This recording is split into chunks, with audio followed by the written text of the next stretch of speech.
Hello. Up for bid is a very nice RCBS Green Machine progressive reloader. It's all cast iron. There's only a couple aluminum castings on it, so the rest is very heavy. It's about 45 pounds. And this particular one is set up with 9mm, and it comes with the factory 9mm transfer bar, the adapter to drop the 9mm short shells, and it has been modified a little bit in that the original primer feeder was taken off and replaced with a Dillon feed tube, which are of course readily available from Dillon, and one set screw holds it in down here. And I like to use feed rods. This particular one has a 380 bullet mounted on top of it. I don't have one with a 9mm, but of course it feeds the same. Okay, one of the big modifications is the case feeder here. And you simply take, a small handful of brass, throw it in, and bump it with your hand, and it will fall base first every time. And so what I do is I put what I can hold in my hand, the lead bullets. I load when I'm out. I drop cases in the case feeder, pick up a new handful of bullets, and keep going. So it also has an RCBS 9mm sizing decapping die because I like the way that it goes up. It's spring-loaded. So when the primer drops out, it throws the primer down and out because there's a lot of transfer bar and stuff for the spent primers to go through before they get down into the bottle. Hornady dies I have terrible luck with. The primers, once in a while you'll hit one that has a military crimp on it, and it pushes the spent primer up on the decapping pin. The Dillon die throws the stuff off. Also, you'll notice that this die over here is not only a crimp die, but it's a bullet seating die. So RCBS, the screen machine, was originally set up for this station to completely seat your bullet. That is extremely tough on one fragile part of this press. That's the only thing that's really fragile. There's a little arm that pulls the bullet down. So I simply drop a bullet in here, pull the lever, and I have it set to where it just starts the bullet into the case mouth straight. And when it indexes to the last position, it seats the bullet and crimps it if you're crimping. With that, I'll shut this down and get back in out of this sun a little bit, and maybe I can get some pictures of the back of it for you. All right, here we're looking at the left-hand side of the press as you're facing the machine. This little piece here, and this metal washer here were a modification I made to hold the case feeder.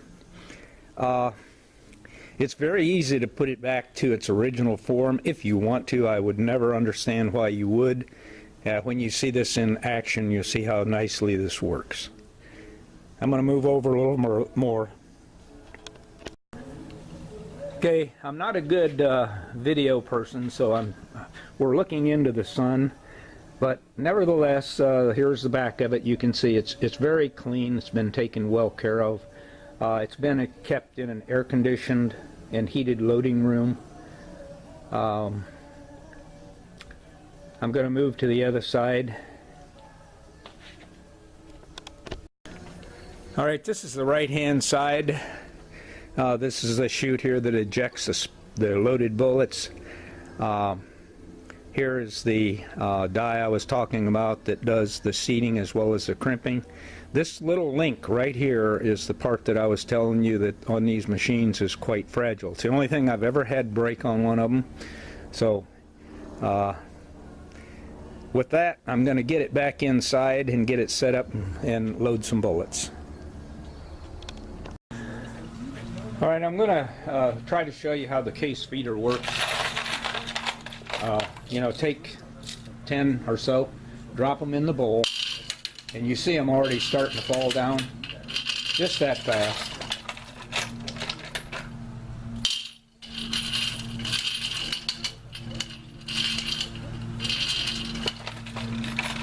And of course, as you're loading, this is wiggling, so a lot of times it self-feeds. But I'm going to guess that's probably 25 in there already that quickly. So, as you see, it's very easy to fill the case feeder tube. Now,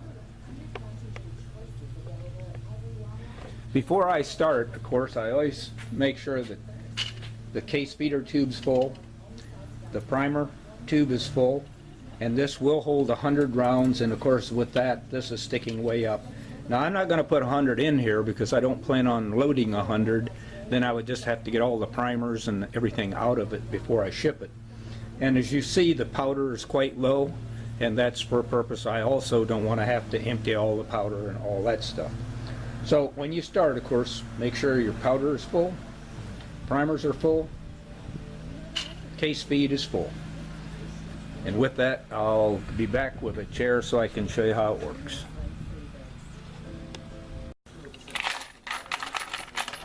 Okay, here we go. Hopefully we'll be able to see this in the garage here.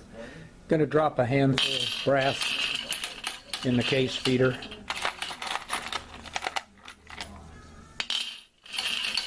And pick the one up off the floor I dropped.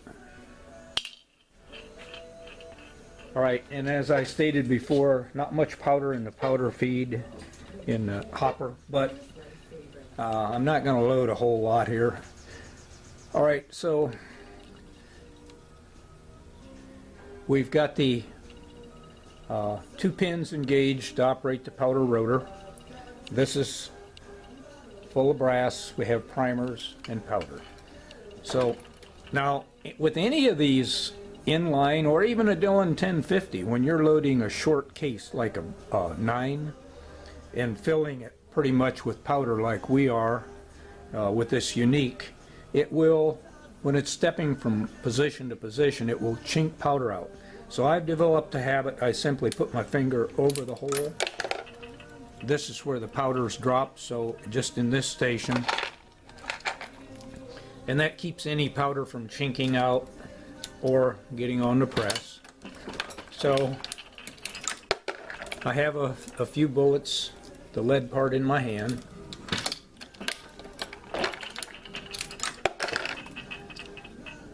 And of course this is not mounted very well. It's not in my loading room on the regular loading table. So I'm getting a little movement and stuff, so. Right, if you remember earlier, what I said is I load a little bit until I run out of bullets that are in my hand. Which this is the last one I have in my hand. And I always stop with the head down.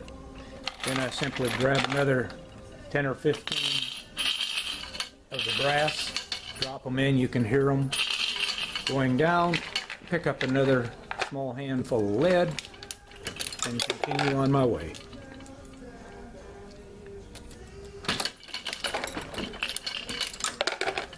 Now, when you're younger, you can load rather quickly. Heading towards 80, I'm a little fumble-fingered, so, but this is still, you know, a fair amount of bullets to load quickly. And you should do your racing out on the range in your courses and not at your loading press. So anyway, there you go. That's all there is to it. And like I said, I always stop with everything down. That way there's no mistake when I come back. I know that there's no extra bullet in here, so you're good to go. Thank you.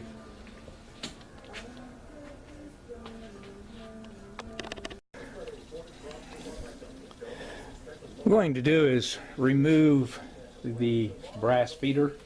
It's simply twist it and pull it upward. That's all there is to it. Okay, when you get this thing, simply push this back in, push it all the way down until it bottoms out. And there's a little notch right here in the bowl. That's for the follower for the primers. Now the reason I do this is UPS and FedEx and the Postal Service does not treat heavy packages nicely. So I'm going to box this just the best I can. However, when you get it, it's adjusted correctly now, but when they bounce it around, who knows what's going to happen. So make sure that it runs smoothly for you before you start cranking out ammo. If anything hangs up, check and see what's happened. Normally the only difficulty I ever have with it is once in a while I'll get a military primer where they're staked, and it doesn't totally push them out, and then it gets over to the next hole and you try to push a new primer in on top of an old one. But that rarely happens. So anyway, I'm going to stop this for a second. Alright, also included is a cover, the original cover for it. A primer, RCBS primer flipper tray.